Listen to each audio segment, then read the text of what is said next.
I love beans and I love baking, which is how I first got introduced to chickpea flour. But you don't only have to use it in baking. It's a really cool, versatile ingredient. And so today we're going to make a chickpea flour scramble. So the ingredients are pretty simple, and this is just for my base recipe, but you can feel free to play with it. So here is the chickpea flour, the star of the show. And then here is some chili powder with a little pinch of salt, some oil, and that's just for cooking it in the pan, nutritional yeast, and water. Okay, so to the chickpea flour, and this is half a cup of chickpea flour, we're gonna add anywhere from 2 tablespoons to 1/4 cup of nutritional yeast, depending on how much you like nutritional yeast. And then this is when we'll add the pinch of salt and the spices. So again, I'm using chili powder, I'm using half a teaspoon, but do flavors that you like and amounts that you like. But there's the dry ingredients, so we'll mix that up before adding the water.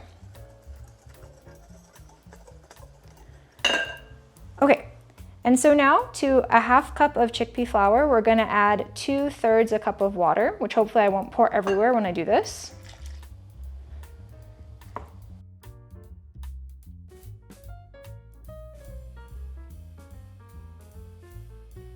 So I'd recommend using a non-stick skillet for this, but again, your call. So it's on about medium or medium-high heat, and here is 1 tablespoon of olive oil.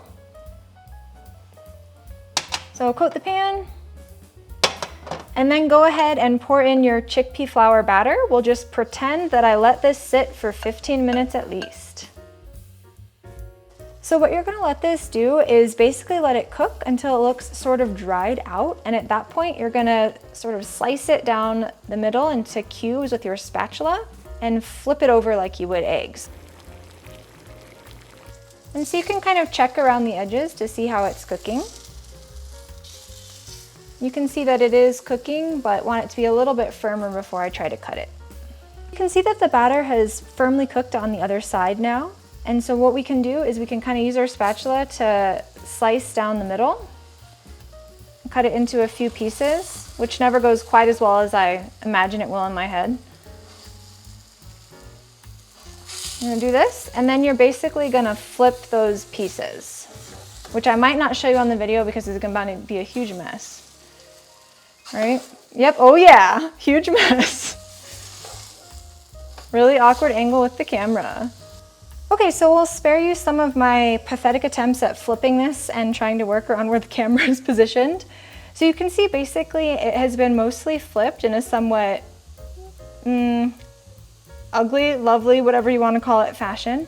And what you will basically do is you'll kind of break it up into sort of scrambled egg-esque pieces. And you can see it's also kind of the color of scrambled eggs.